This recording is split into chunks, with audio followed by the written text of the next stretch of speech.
हेडलाईन्सचे प्रायोजक आहे NBC bearings, लांब पळण्यासाठी। सीएसएमटी स्थानकातील प्लॅटफॉर्मच्या विस्तारीकरणासाठी मध्य रेल्वेवर आजपासून 3 दिवस जम्बो ब्लॉक। रेल्वेच्या 930 लोकल फेऱ्या तर 72 एक्सप्रेस गाड्यांच्या फेऱ्या रद्द होणार। सार्वत्रिक लोकसभा निवडणुकीचा प्रचार अखेर संपला। शेवटच्या 7व्या टप्प्यासाठी उद्या मतदान तर 4 जूनला निकाल लागणार।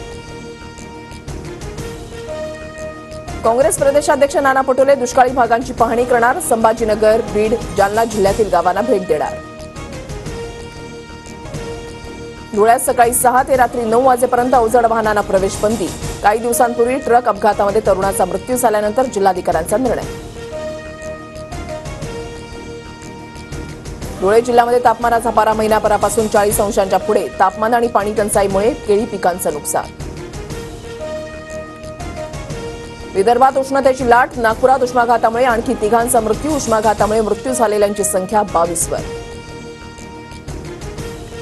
लोकसभेचा प्रचार संपताच पंतप्रधान मोदी कन्याकुमारीमध्ये दाखल। पंतप्रधान मोदी विवेकानंद रॉक मेमोरियलमध्ये उद्यापर्यंत ध्यानधारणा करणार। उत्तर पूर्व भारत आणि केरळमध्ये मान्सून दाखल। हवामान विभागाची माहिती, पुढील 10 दिवसांमध्ये मान्सून महाराष्ट्रामध्ये दाखल होणार।